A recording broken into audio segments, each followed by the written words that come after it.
How does it feel to finally finish your novel after 20 years? Hi, my name is Marco and welcome to another episode of the Storyline Sessions podcast. This week I'm joined by Bryan Wilson. He's the author of the science fiction fantasy book Forsaken Planet, part 1 of the Power of the Stars series. It's been described as a blend of space opera and fantasy fiction with just a touch of ancient aliens mythology. The second book in the series cover has been revealed just a couple of days ago. We talked about his journey as an indie author so far, influences, the writing community, finding time to write between work and family, and many more interesting topics. So get comfortable and let's get into this week's storyline session with Bryan Wilson. Enjoy!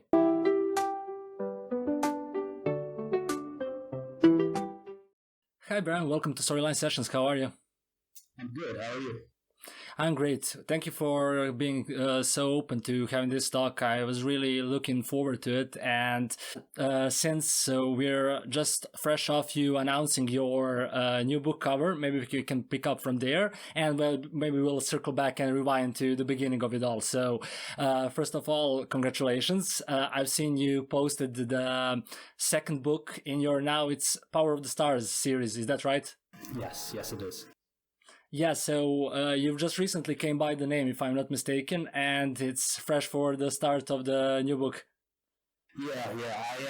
It took me almost 20 years to write my first book, so it felt premature to me to put a series name to it until I had a second book, at least a manuscript actually written. So once I finished the first draft of the second manuscript, then I was like, okay, time to put a series name onto this thing.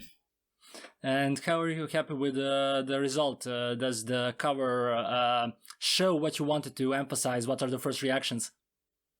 Yeah, absolutely. I'm very happy. I've shown a few people. I've gotten great feedback. So it went out in my newsletter today, and it's going to. I have a few booktubers and bookstagrammers, some people I've connected with that are all going to help share it and spread it around tomorrow on social media. And I've gotten nothing but great feedback. They all love it, and I'm very happy. My story is very much a 50-50 sci-fi fantasy split. It's kind of hard, I feel like, to get a cover to. I want to try and emphasize that as much as I can in my covers, and I do feel like my two get that across, so I'm happy with it. Yeah, for sure. I mean, when this thing goes live, we'll have the cover for the world to see. So I'll put it up on the screen as well, so people can see it. And for me, I think that what you said about the genres, we'll delve into your background as well. But the art-wise side of things, you shared some, let's say, mock-ups or just, let's say, mood boards for your first book and the layout of things, and those were AI generated. Of course, you mentioned that you just use those to put out the feel of the book, not something that would end up in the book. But how do you think that, like, moving forward, art will come into your work? Because it's quite a descriptive thing. It's like a whole new world. I think that's very important, and we've seen a lot of people, especially doing deluxe editions, coming out with some amazing artwork. So how do you go about that, and what was the process behind your covers for the first book, this one, and what do you plan on doing for, let's say, near future about that? Yeah, so my first cover, I actually purchased that cover. It was a pre-made cover from the company I work with, and I had some slight alterations made to it. But I actually purchased that one almost 6 years ago. I almost went to publishing this book about 6 years ago. Glad I did it then. It would not have been ready. But yeah, so that, I mean, back then AI wasn't in my head. I didn't know much about AI. It's definitely, obviously, a much more of a talking point now. It's tough for me. I see both sides of it. As a writer, as someone who took 20 years to write my first book, it's crazy to me to think that there might be technology in a few years that people can just plug a couple talking points into a thing, and our computer system's going to generate text that's going to be. I mean, it's happening now. I don't think the quality's that great of them yet, but it might be in the future. We don't know. So I definitely see the side of how that's frustrating. As you said, I used the marketing stuff I did make with AI. That was, that was after me going months and months of trying to find stuff on Canva, on BookBrush, trying to find something that was genuine to my story. And I had real trouble doing that. I'm not a graphic designer by any means. When it comes to art, my handwriting's terrible. I mean, people probably laugh when they see my signature inside my books. So, that's just way out of my element. And but it seems like such a disadvantage because there are a lot of, especially indie writers, who have this artwork on their stuff that just it helps readers see the portrayal of their story. So, for me, it was that thing that I didn't have the finances to make it. So I kind of try and toe the line of, I'm going to create this as something I could throw on my website, give readers a little something to see into my story, that I do, kind of hold to the code of, I don't want anything AI generated inside of my actual book as a piece of, my actual, what I'm putting out there. To me, I'm putting out a story. So, I want the cover that's actually going to be in people's hands. I'm happy to pay for that, to give another artist the chance to work on that. And then, everything in my story is all genuinely human-made, if you will.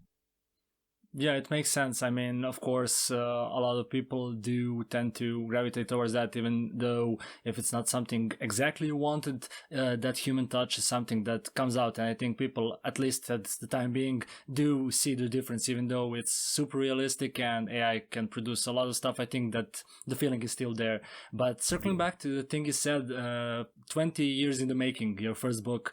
And I have to ask, what was the feeling when you got it for the first time out of print, when it was finally done? How did you feel 20 years later?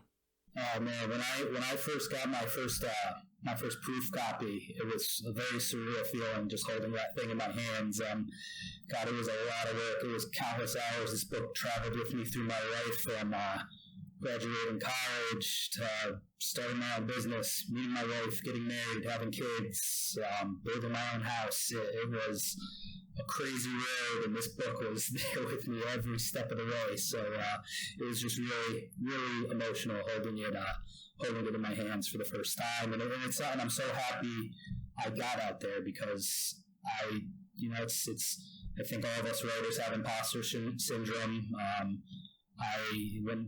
It's funny, I hadn't looked at it in 6 years, since before my kids were born, and it was just about a year ago now that I looked at it for the first time, and it was the longest stretch of me having not read it. And so when I was reading it after all that time, it almost felt like I was reading someone else's work, and because of that, it was like the first time I was sitting there thinking, this is good. Like, to me, I'm biased, obviously. This seems good. I feel like people are going to like this story. I have to get this story out there to the world. And so that's why I went from that point. I spent 8 months working very hard with an editor, with beta readers. I did a very extensive edit to it. And again, I'm glad I got it out to the world, because now I'm overwhelmed with the positive feedback I've gotten. I mean, it hasn't all been positive, but no book ever is. Everything's subjective. And a lot of what I've gotten, though, has been very, very good praise that I'm super proud of.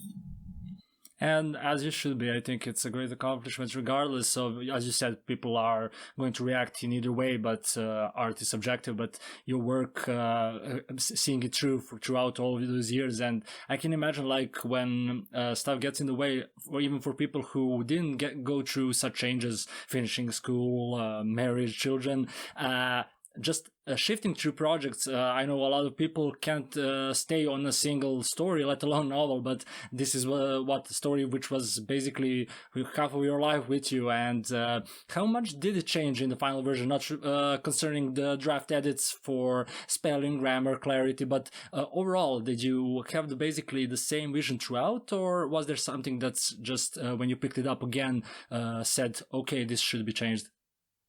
It held pretty much the same vision and theme throughout the entire, as it always has. I think the story might have matured a little more. I added scenes, over the past 10 years of it. Definitely brought it a little more to a mature level, as obviously when I first started writing it, I was in my late teens. I was pretty immature. So it kind of grew with me in that sense. But, yeah, but it stayed mostly the same. It was, I did take, I think it was about like 18,000 words I actually took off from when I was reading it a year plus ago to the final product I threw out there. So it is a change, but overall the theme is the same.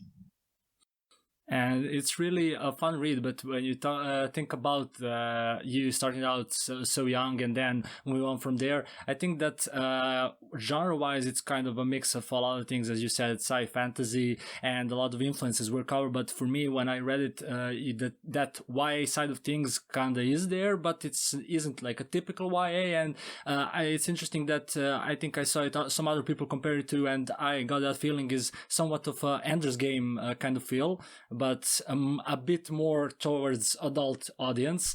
And I don't know if that was kind of a thing you wanted to emphasize, but how do you deal with YA? Do you consider it somewhat of a lesser fiction, or do you just write how you feel to write in the moment? No, not at all. I don't consider it a lesser fiction. There's some phenomenal young adult books out there. Just going back to what you said, Ender's Game, a more mature Ender's Game is how I've tried marketing this many times in the past. So, and Ender's Game is definitely an influence on the story itself. That was the first, I think I read it when I was 16. It was the first sci-fi book that really grasped me. So that definitely played a huge part in this. So I think that's a perfect kind of comparison to put on it. And that's definitely from the readers what I've gotten as probably the most comparison in terms of books. Yeah, I don't think it's any, I don't really read much young adult anymore, but it definitely was a huge, I think young adult is so important for any young actual adults out there. I think it's that bridge into the world of literature that just, without it, I don't think we'd have as many readers as we do today. So I have a lot of respect for the young adult world, and you know, I think it's natural to, it's just storytelling kind of gives that natural, and this is what I wanted in my story, that natural growth from someone who's kind of not an adult, doesn't have very many responsibilities, to thrust into this extraordinary situation. And, you know, they're naive in the beginning, they're inexperienced, but all of a sudden we got to watch them grow and build and learn from all that and mature with the world. And the fun part about these stories is it's a crazy world that's surrounding it. So one that allows us to escape kind of the mundane responsibilities we face in our real lives. So yeah, for sure, and I think that's also something that checks out with some of the influences you listed when you just share your work. And if I recall correctly, there was Harry Potter in there, which was so interesting to me. It was kind of unexpected, but when you think about it, and when you think about some of the things that the protagonist goes through and some stuff like that, is kind of oh yeah, of course it's Harry Potter, but also a mix of some other things as well. And for me, you recently shared on your Instagram story the Invincible series, the animated series, of something about it, and I thought like, oh yeah, there's something of that in this as well, especially with those like are they really human, the aliens who are also basically just us but with superpowers. And for me that was really awesome, seeing that like how those two things can coexist and how they just like build up on top of that. And for me as well, what was interesting reading it is seeing how fantasy based it is. Actually, when you think about like space and the Forsaken Planet, it's something that you think would veer off in a more spaceships shooting kind of way, but it's kind of a, when you think about the structure of your story, it was more fantasy based. And do you think there are books that do that as well? I think that something that's kind of an interesting pocket in between genres, because you got your sci-fis, you got your fantasies, but this was kind of an interesting blend. Yeah, it was definitely a purposeful fusion of it. To get back to, you know, you talking about Harry Potter, that when I first thought of the idea, I was asking myself, what's popular nowadays? Again, this was 20 years ago. Harry Potter, that was prime Harry Potter time back then. And for me, what was so intriguing about that story was it takes place in our world. Like, I felt like that helps pull people into the story, because they're kind of sitting there thinking, what if this is happening? Who am I to say it's not happening, you know? So it's, that was a very important element for me to try and get into my own story. If I want people to read it and actually feel like they're reading about them and their group of friends, you know, when they're younger, a little more immature, but they're reading and it's a believable take that just ordinary things are being pulled off this world and this is happening to them. So yeah, and in terms of fusing fantasy and sci-fi, I'm personally more of a fantasy reader. So that was definitely intentional by me. I've always just loved space. I've been so intrigued by it. I definitely wanted my story to take part in it, but I wanted it to have that fantasy element because I just love fantasy. Fantasy is definitely my favorite genre, and I felt like I can portray a story much better with fantasy elements behind it. And I do think there's all the room to grow for this type of fusion. I think, and I don't think it's a coincidence that in SPFBO and SPSFC, I don't know if you know about them, the indie competitions, you're seeing a lot of the same books in both. When one is supposed to be fantasy, one is supposed to be science fiction. There's books that are making it to both. I was in SPSFC this year. I plan to enter into SPFBO next year. So I think that's kind of an arc that the fantasy and sci-fi world. I think we're going to see more books like this. I'm biased. I'm a little bit hoping that, but I wouldn't be surprised if that's a big thing in the future. Yeah, so maybe we'll see you as a trendsetter a couple of years from now. That'd be nice. And think about pulling people into your story. At the start, you have a prologue, which is something that's increasingly, I wouldn't say like frowned upon, but you hear a lot of people talking about prologues are a thing of the past, and people truly tend to dislike, and even like editors suggest you should throw your prologues out, but you stuck with yours. And I think that's interesting because especially it's an unexpected start, and then you pull back into our world, and not to spoil things, but I think that's an interesting part for me. Did you think about removing it, or you were set on it? No, absolutely. I thought about removing it. I mean, I knew everything. I read all the stuff about how prologues are frowned upon, especially on debut novels, especially from indie authors. I had very shortly, I tried querying this to, agents, traditional publishing agents. And that's probably, I was always conflicted. Do I want to send them my prologue, or do, allow them take the first certain part of the book, or do I want to send them just from the first chapter? But to me, to be genuine to my story, it was very important that I have a fantasy element at the very beginning. And I kind of give you what the later elements are going to entail at the very beginning, because a long stretch of the beginning is just kind of our mundane world with the sci-fi feel mixed in. I didn't want readers to get 25%, 30% into my story, and all of a sudden start adding these fantasy elements and be like, what the heck's going on here? This isn't what I signed up for. So it was very important I did that. And I also, this was inspired by things I loved back then. Like, I loved the sci-fi movies like Independence Day and stuff like that. So I kind of wanted that almost cinematic transition from that to our world, to Colton, to the main character, to his everyday life. And I feel like I achieved it with what I had. So I just feel like at the end, when someone reads through my whole story, they'll feel like, what the prologue is very genuine to the story. It makes a lot of sense. And I, for one, I'm glad I kept it in. I agree. As a reader, I think that it really has its place. So I think that was a good call.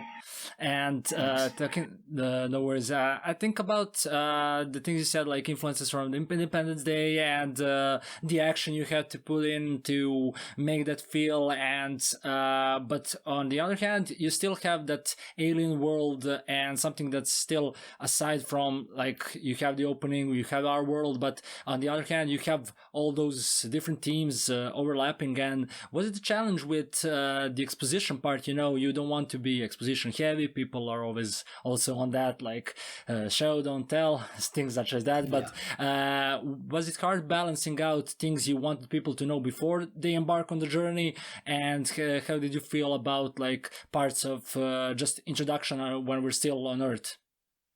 It was definitely, that might have been the most difficult thing about writing this was that finding that balance to please everyone. I had very conflicting, from early readers, for early beta readers and stuff, and the editors, very conflicting information about the beginning. And the beginning seems like the most hit or miss area of my story for most readers, because there is a couple sections in the earlier chapters that some might consider info dumping, I guess, if you will. I personally have never been that much against getting a lot of information thrown at you. I don't like to have to piece together information in the story. I want to enjoy the story for the story. I'm not trying to solve a puzzle.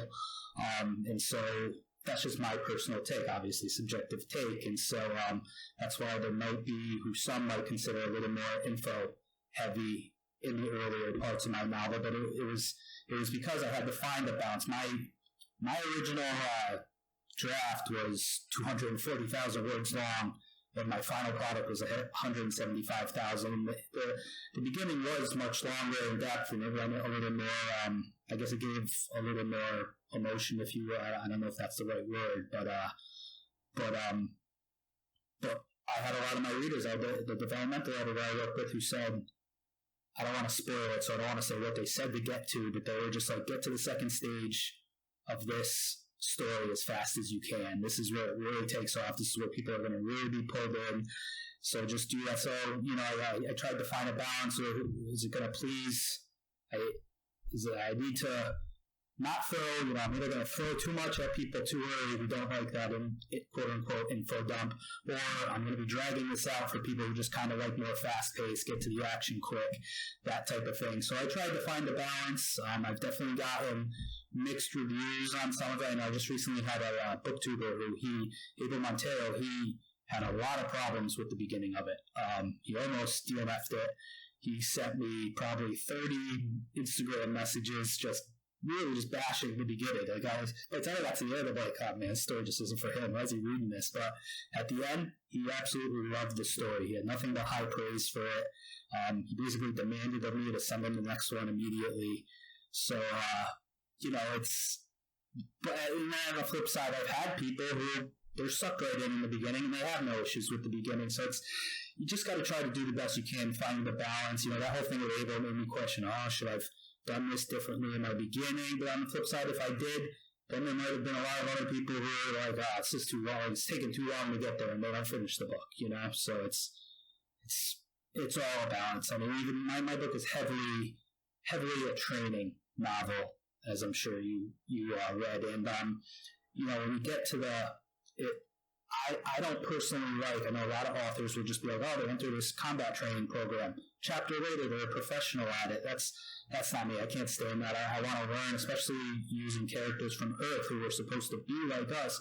I want the readers to actually believe that these people left our world, went to these other crazy worlds, and learned this extraordinary power and can actually stand up for themselves and do this extraordinary stuff by the end. So, that's the balance I was trying to find. And when we think about the process of writing it and the time it took you, and compare that to the second book in the series, it's a far more streamlined process. And how did that influence the way you wrote it? Is the pace similar? What could you tell us about the process between the difference between the processes for the second book and the first one? Oh, they were very different. The second book, the pace, I would say, is much more faster. This was by design. I always intended it. And it's not that my first book, I don't think my first book has a slower pace. I think it's more a medium pace. It's definitely much more character-driven, my first book, which was, again, by design. And it's kind of designed it was that way for a reason, because I believe doing so, my second book is going to have it will help my second book have a better impact with readers. It's, you kind of have this build up to all this stuff, and now it's boom, it's here. So it's, I think anyone who is into my characters and invested in the story in the first one, I think they really like the second book. So far, beta reader feedback has been through the roof, just people loving it. And in that one, writing it just came much more naturally to me. When my first book took the 20 years, as I said, I'm right now I'm looking at about from 10 months from starting date to be publishing it. So, which will be about 2 months before the year mark of when the Forsaken Planet was released. And I questioned. I hadn't written in years. It'd been 6-something years since I ever wrote a scene. So I questioned if I even still could, if it was even a thing. And no, just once I started, it flowed very freely for me. Part of that is because a lot of these scenes have been my shower thoughts in my head for, God, I don't even know how many years. So it all just seemed to really, really come out. And I do think, whereas my last manuscript, the earlier drafts were a little more, they needed that fine tuning and cleaning because there were so many years gaps of working on it. This one is much smoother right from the start because I just worked on it straight through for basically like 3 months.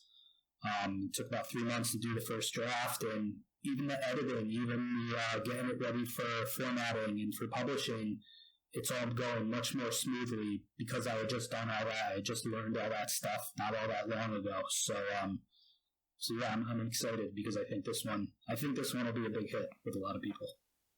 I hope so. And what type of writer you are? Are you somebody who knows the bits of the story and the ending right away? Do you plan it out? Do you outline, or do you just go into it with a vague sense where the story is going? No, I absolutely outline. When I wrote my second one, I had I think it was a 5 or 6 page outline.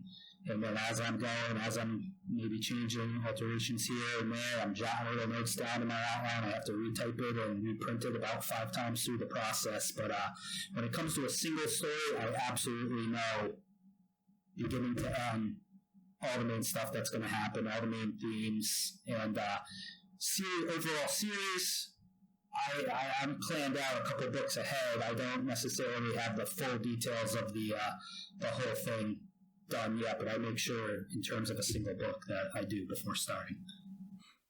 That makes sense. And working with beta readers, how does that feel for you? It's something of a necessity, basically, in self-publishing. But how did you feel that with that? And how do you go about it? I can imagine for the second book, it was far easier finding people who are willing to be that. But what was the process on that for you? Yeah, for the first book, it was real tough because I wasn't, before I published, I never even had I wasn't big on social media, and I just this past April is when I started my author Instagram and Twitter accounts. So I had no following. I didn't really know anyone, no connections. So I kind of had to go I went through Fiverr and did a couple paid beta readers, and don't get me wrong, I got phenomenal content. I think they helped big time. But it was definitely different the second time. I had some connections already formed with people, so I was able to get beta readers through that, through actual writers, people in the writing community. And then there were 2 of my beta readers from the first time that were they did such phenomenal work. I wanted to make sure and they loved the story the first time, so I wanted to make sure they were a part of this process for the second one. And I feel like I have a good mix of some who are just, kind of more involved to do. It's a little less intense what they get back to you, but it's the main. They'll just hit the main points real well. And I got others who really nitpick the story, and I like that. They're apologizing to me and stuff, and I'm like, no, I want you to nitpick it because I'm kind of try to be a perfectionist. So it's, if you're thinking it, someone else is going to think it, and I might not necessarily make a change. I might not agree with it. I might say, I don't think that's an issue, but I want to at least have a chance to judge that for myself and to analyze it. I'll get it all back together at the end, get it from the 6 different, I think I have 6 or 7 readers, and put it all together into one mashed pot and analyze it that way and decide if it's something I need to do or not. And thinking about applying those changes into your work and deciding for yourself, okay, this thing is legit or this thing I want to keep. How do you know when we're done with the story for the second book, especially? When did you feel, okay, this is it? I can now put it down. Okay, nothing's ever perfect, but as a perfectionist, how do you decide, okay, this chapter, this scene is over? Yeah, I wouldn't say I'm even 100% there yet. Obviously, it's still in the beta phase. I wrote the first draft. My process is kind of write the draft, and I just do kind of a quick read through. I don't get too deep into the editing yet.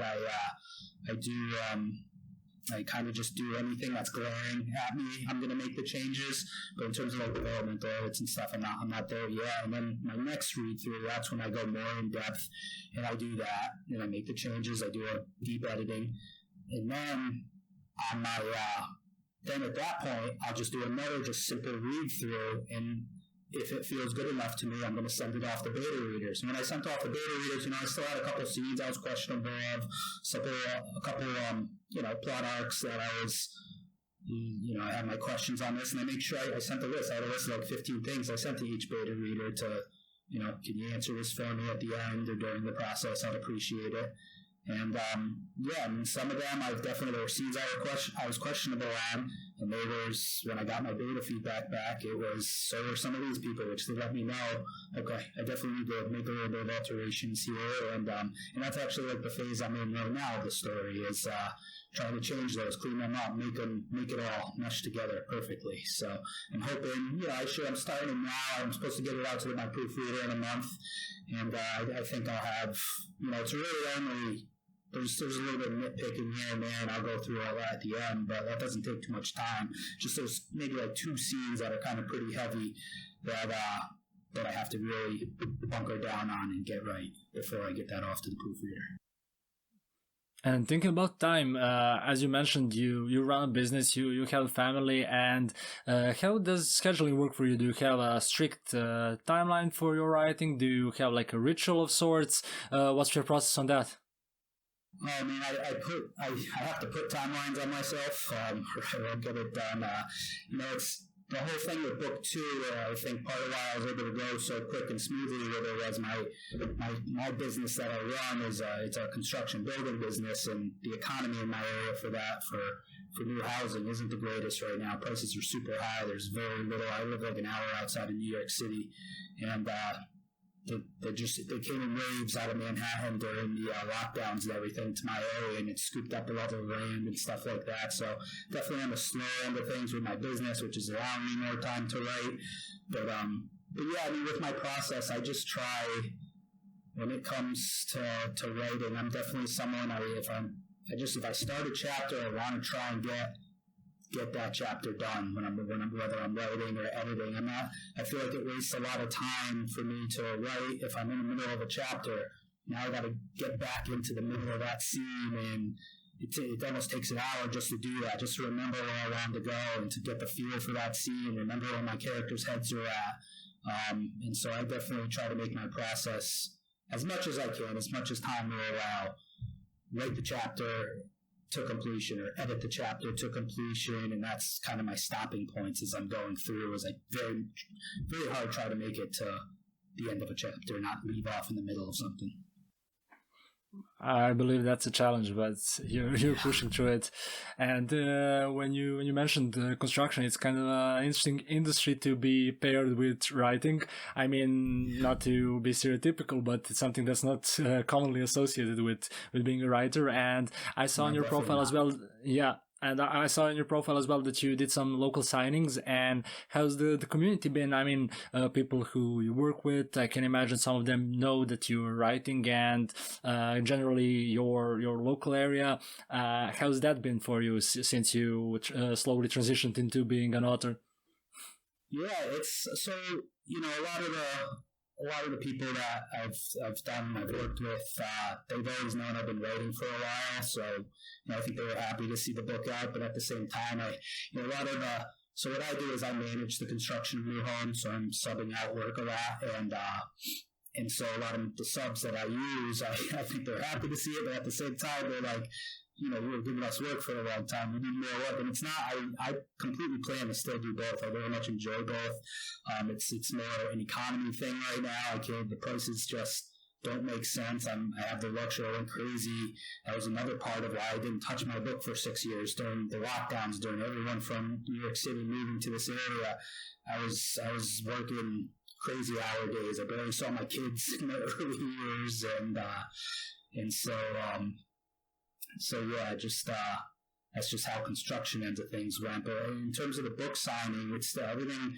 My friends, my family, everyone's been nothing but supportive. It's been amazing. I had that book signing at a local Barnes and Noble, and my friends made me kind of look like a rock star when they first announced my name in the store. There was a big group of them. They're all shouting and cheering, and all of a sudden this line forms up in front of me. And next thing you know, people see that, and they think, oh my God, is this a important writer or something? And next thing I know, the line's filled with, and it wasn't filled. It was like, say it's like 5 to 10 people deep, but still there's a handful of people in there who I don't know, and then they come up and talk to them, and so it went really well. I sold out the book. They only bought, I think it was 9 books for me the store had, but I sold out of them in the first hour, and then I had my own batch that I brought in, and I wasn't I was just kind of giving them away because I wasn't supposed to sell them in the store, but still, I got eyes on my book, and yeah, it was a huge success. It was really cool.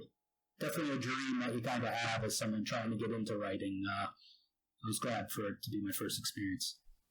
Yeah, that's really nice to hear. And thinking about fan interactions and people reacting to your work, I can imagine the online side of things where people have been exposed to it is also interesting to you. And how do you feel about reviews and people contacting you directly about your story? How's that feeling? You know, of course, as we said, everything is subjective, but seeing a lot of people reacting well to it, but also some people who are not quite fans. But how do you deal with that now?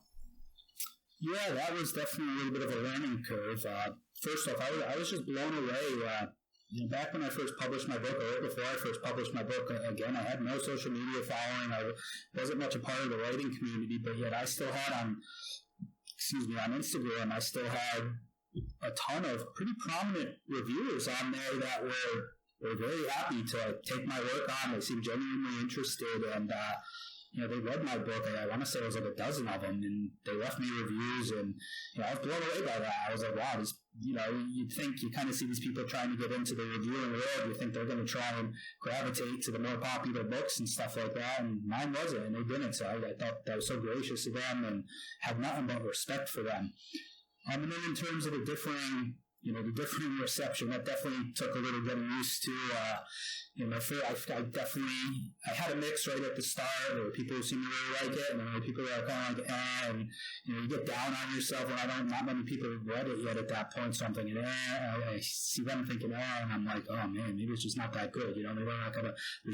Maybe the story isn't for a wide audience, but you learn to just take the good with the bad. Overall, as time has gone on, the majority have been a pretty positive reception. But there have been the bad ones. I've gotten a 1-star rating, no review left or anything, but obviously someone hated it, unless it's just a troll or something. But I had another pretty prominent booktuber who DNF'd it.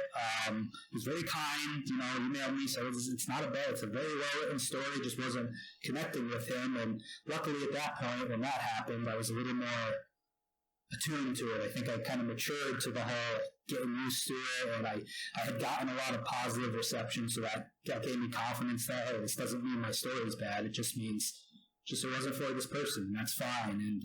And I'd say for any writer looking to get into this, that's definitely something to be ready for. Don't be one of those people that goes off on a rant or tangent on social media, because no matter how great the story is, there's going to be people who some just don't connect with it, some just don't like it, and you do have to be appreciative that they're still giving their time to your story. That's that's gracious of people. They're trying to help you out. I don't think anyone's into this with bad intentions. So you ask, if in the beginning I always had to reach out to people and ask them, will you review my story? You reach out, you ask for honesty, you got to expect honesty back, and you got to appreciate it if that's what you're asking for. And and I'm finally hitting the stage, really, just the last couple of months where now I'm getting people coming to me saying, hey, I really want to, I just had 2 books I sent out last week. One was a Bookstagrammer, one was a booktuber who reached out to me and said, oh, your book's really interesting. I'm seeing it floating out there. I'd really like to read it. So that's definitely pretty cool. I'm hoping that's maybe, the rung up the next ladder, maybe a step in the right direction. Because I'm still, I'm not selling books through the roof, but there's definitely been a slow climb. It's starting to climb. I know it could drop any day back down, but it's, it seems like I've turned a little bit of a corner. I'm hoping it's the start of a good one. We'll see. Yeah, for sure. Hope so. And thinking about reviews, there was a comment, I can't recall which author, but he said in an interview, like when he's feeling down and when he's not quite confident in his writing, he searches out some of his favorite authors and their books and sorts 1-star reviews and just reads them for a while and sees that even the people who he looks up to get those, and that makes them feel better. Yeah. And definitely a big part for me was... I've been reading a lot of indie books this past year, and it's been blowing me away how good they are. And but at the same time, I've had some that are so-so, and but whether I thought it was good, so-so, I'm reading the reviews and I'm seeing that there's prominent reviewers from the reviewing community in the writing community that they thought books were great that I didn't think was that great, or they thought books weren't that great that I thought was great. So it's just, you just got to really kind of lean into that fact that everything is so subjective. You know, if you want to write, if you write a story, just put it out there, and that's all you can do, and see what happens from there. And you're eventually over time going to get a good impression on where most people are leaning with it. So. Yeah, and thinking about the indie community and everybody in it, and people, of course, there are different people with different opinions, but kind of seeing how well people are reacting to each other's work in a supportive way, and like people connecting. And for me as well, as somebody who's just recently came into the space, seeing how people really do feel that sense of togetherness and just like being there for each other is super great. And there was recently the promotion you did with some other authors as well, the SFF loot box. Could you maybe tell us something about that, how that went down? Yeah, I mean, first off, the writing community is just such a awesome thing. It's a breath of fresh air for me. I told you how I work in that construction business, and you know, I'd be called what's a builder, and I've worked with other builders, and I've dealt with other builders. And when I tell you it's a very cutthroat business, people happy to stab each other in the back. No one's friends. They talk nice to your face, but they'll never F you in the back, behind your back.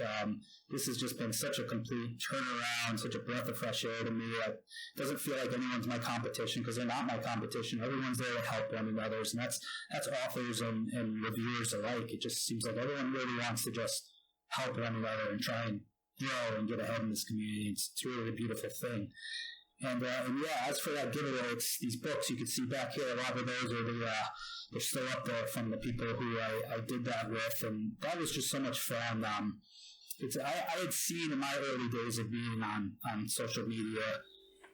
My early days, it was only a few months ago, but seeing a lot of people doing these promotions and these giveaways, these multi-authors coming together and doing it, and I kept thinking in my head, man, how do I want to be a part of one of those? How do I do that? And I was actually someone who I consider a good friend now, Sam Paisley, the author of Elements of Time. He reached out to me and was like, hey, it seems like we both just released our debut novels recently. It's been seeing your book a lot. It seems like they're very similar to mine. We've had some insane reviews. Why don't we come together and do something? And when he came to me with that, I was like, heck yeah. We kind of spitballed the ideas. We laid the foundation for what we wanted to do. And in my head at that point, I was like, you know what? If we're going to do this, I'm going to try and go big. And so I just reached out to like everyone I connected with. And I was expecting, I think I sent like 7 messages. I was expecting maybe like 2 of them to say, yeah, sure. And everyone came back to me and was like, yes, absolutely. I want to be part of this. This sounds awesome.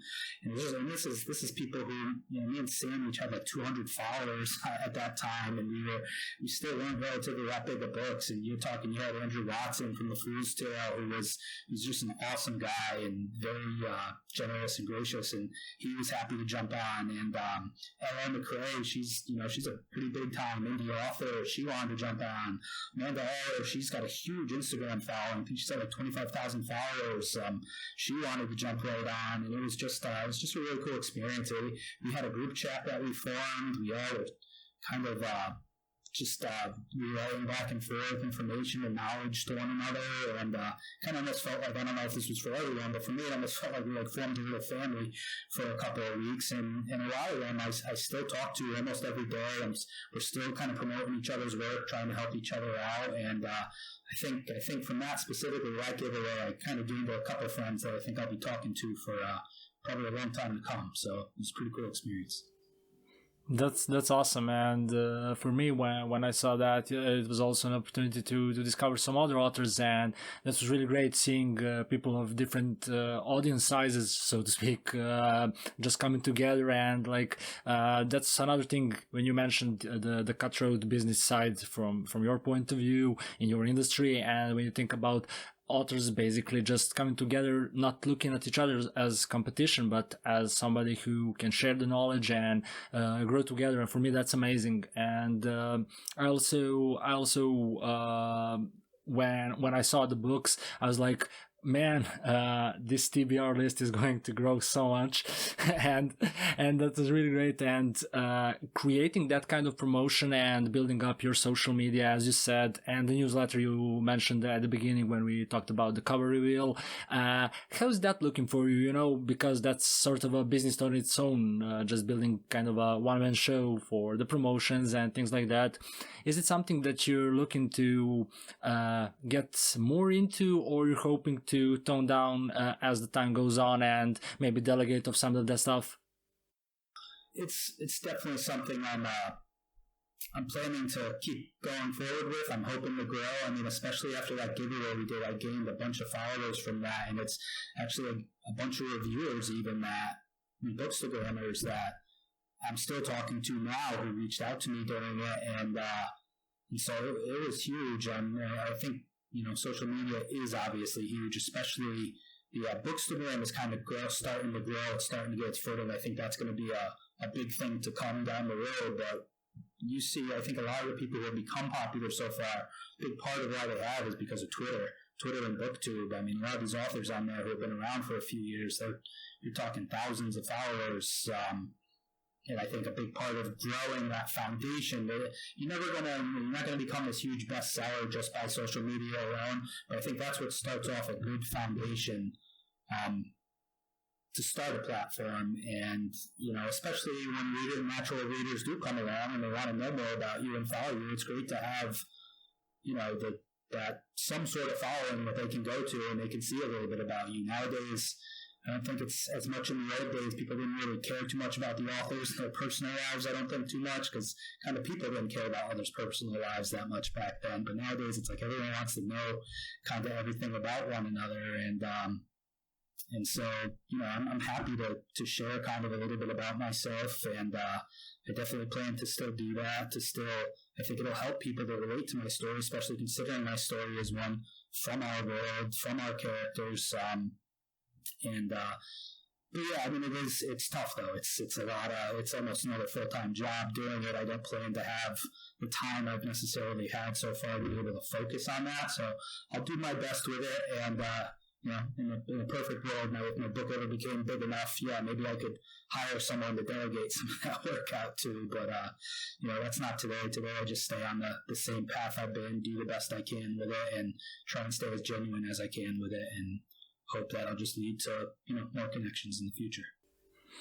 For me, it seems that the genuine side of things is something that appeals to people. And when you think about that, what you said, people wanting to see the person behind the books or whatever, the music is something that's been on a rise for years now. And for me, what's interesting is also the crowdfunding part or the crowdsourcing part, the huge successes some of the Kickstarters recently had, and people just kind of getting a direct connection to their audience and getting the pulse of what they want. And do you think that's something that you could use in the future? Do you think that's something that's going to be around for a long time now, or it's something that's kind of a stepping stone to something else? No, I think it'll definitely be around. I mean, it seems like all the ones I see, I mean, obviously I know I've heard of Kickstarters happening and just being complete failures, but I think if a person waits to a certain point to when they have enough, of a fandom, if their book's been read enough, they have enough reviews.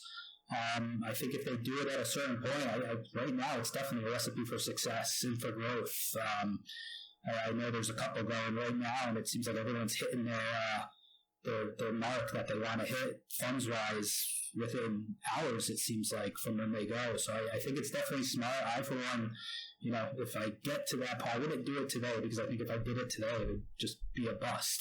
I don't yet have that huge fan base to help support it, but, hopefully one day, maybe a year from now, I will reach a point where I feel like I do have enough backing behind me that I will be able to do that and put out some awesome, kind of custom content, some awesome covers to, that's definitely, I think, something that's a dream for a lot of us indie authors now, and something that's growing, and I see nothing but more of that to come in the future, in my opinion. What would you like seeing done with your work? I can imagine there's a bunch of ideas, but some of the more traditional, let's say, fantasy books have maps, have those things. What would you like seeing in the future for your series? I don't know about a map with mine, just because, I mean, maybe if in a future book there's like some crazy, half the book's this battle scene, and I do like when they add that into fantasy books, they'll show you the map of the area so you can fully understand the battle itself. That I could see, but otherwise, mine's like all space and planets. I know like Pierce Brown has the maps in the Red Rising books, but I don't think that really brings too much to the table in that regard. So I don't know if I necessarily care too much about that, but I would definitely like to do like a special edition hardcover or something like that is definitely a dream. That would be awesome, and I think there's some scenes in my book that would be really cool to throw on to a special cover. I love my cover. I worked hard on both my covers. But it's definitely a very generic cover. I worked with the finances I had. I think it hits the mark. It's pulling the people in. Obviously, as I said, I got those books to be on those early on, and I didn't have much of a following. I think it's because my cover and my blurb kind of meshed well to the people liked it. But it would be really cool to see like one of my actual scenes from my novel on like a book cover and a custom edition. That would be pretty awesome. And then just if I ever had like a fan base, see fan artwork, I think that's so cool. That would be definitely a dream to see some fans drawing up some scenes and stuff like that from the story. Yeah, and I think that your story lends itself well to that, so I'm sure we'll see it at some point. And thinking a bit maybe more further, what kind of adaptation would you envision for the Forsaken Planet and the Power of the Star series? Do you see it kind of maybe more of a movie thing or maybe a game thing? What would you like to see in the future for the series? Oh man, ideally both. That'd be pretty cool. But no, I think I've always envisioned it more as either a movie or a series. I don't think I would necessarily be against one or the other. I would, this is obviously thoughts. You don't know how you'd react until someone's knocking on your door and saying, we want to make this into something. But, ideally I look at it now and I'd be like, I would definitely need to have some sort of input on, I need to know, it depends who's the director, who's doing. I've seen some. Real Time is by far my favorite series. I'm just not a big fan of the show. I can't really stand it. And so it would be, as much as it's a dream to see your work on screen, it would be a horror to me to see it botched fully. So again, I never know how I would react in that situation, but I'd love to see it as either a series or a movie. That would just be so surreal and so cool. And a lot of people have come to me and said after reading it, they feel the prose and everything is very cinematic, and it's the way it's told. So some of my early readers all said to me that I could envision this being a movie. I feel like I'm seeing all these scenes perfectly. This would be like a perfect movie or series one day. So that's a hope, but I'm not trying to get too far ahead of myself there. Yeah, of course, but just thinking about it because it is quite cinematic. So I mean, it's not bad just staying a book series. We love books, but just thinking about the format. And when you mentioned the Wheel of Time series, and we recently also had the Rings of Power, and both kind of flop with the let's say core audience. Even though I'm not sure the ratings wise, the budgets wise, but kind of just listening to people who enjoy the works they are based on. What do you think went wrong there? Because I share the same opinion as you of the Wheel of Time, and it's unfortunate. I mean, it doesn't seem that they didn't want to like give it the attention it deserves, but something's not clicking. What do you think it is? Oh, it's so hard to say. I mean, when it comes to Wheel of Time, I just felt like there's so many times they're trying to get this like shock factor out to you. And they do it in a way that just takes away all the depth of the story, all the depth of the characters. They want you to be like, oh, wow.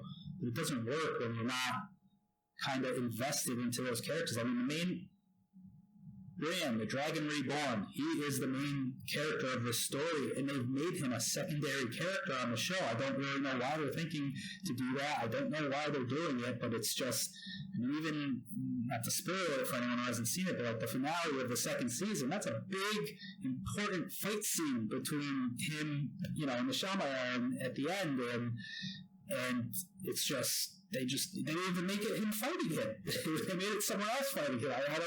I don't see in any reality where any writer could possibly have thought that would have been good. I really I can't even begin to start with what they're thinking, because it's just doesn't make sense to me.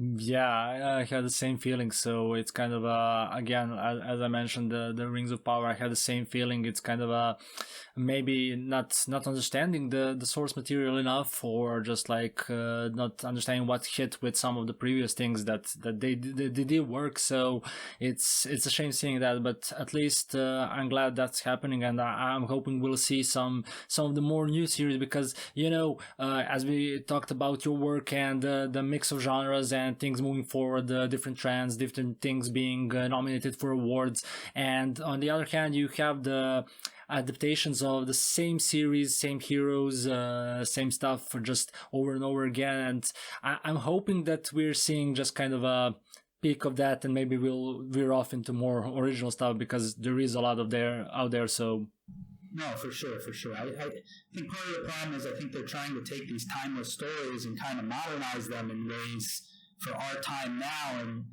sometimes when a story is timeless and appreciated and valued for 100 years, there's a reason. It's because of the story itself. So just stick with that story. Don't try and change it. Don't try to alter it to your mindset or your opinions of the story, of where it could have possibly went better. Just give the people that story. It's really that simple sometimes, and they will absolutely love it. So, I think it's trying a lot of writers nowadays in Hollywood and stuff. They're trying to find that balance of kind of making modern people who lean towards that, wanting everything to fit nowadays. You got to find that right balance of keeping to the timeless sake of the story and doing that, but not having that override what everyone loves about the story. So.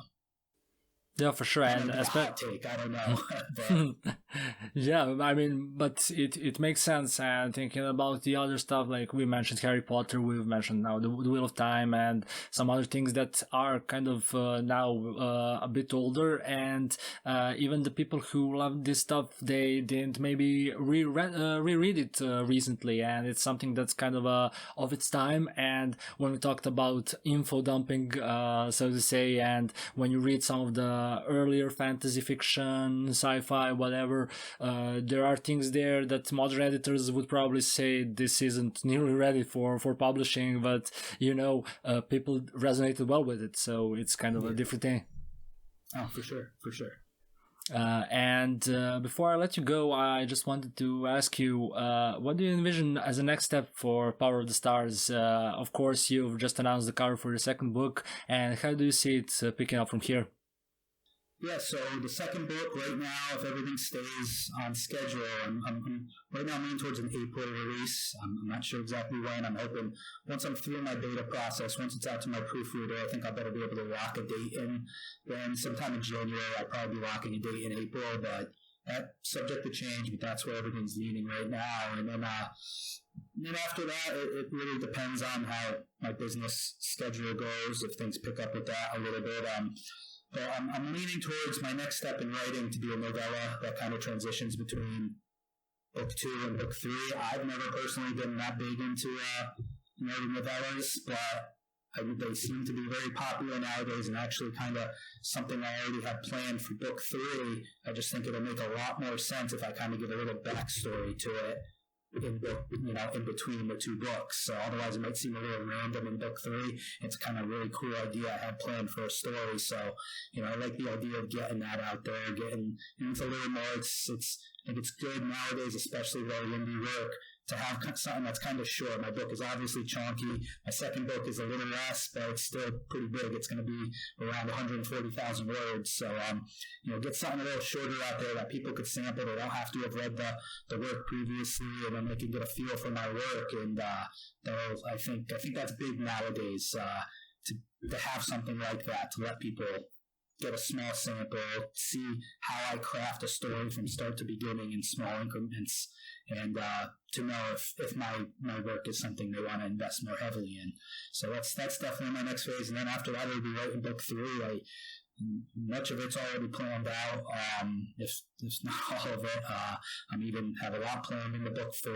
I see the series being at least 5 books. I don't want it to be a series that's 10 books deep.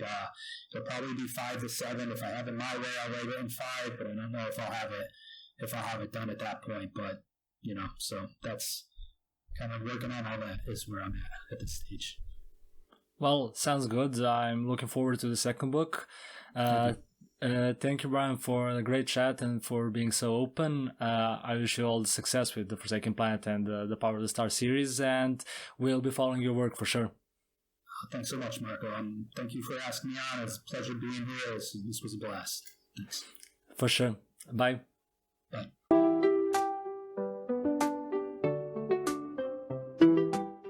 Thank you for tuning in to another episode of the Storyline Sessions. I hope you've enjoyed our talk. You can find the link to the Forsaken Planet as well as Brian's social media below. If you're interested in storytelling and creative writing in any kind of media, keep following the Storyline Sessions, both here and on Instagram. My name is Marko Bogdanovic, and I'll see you next time. Keep creating stories.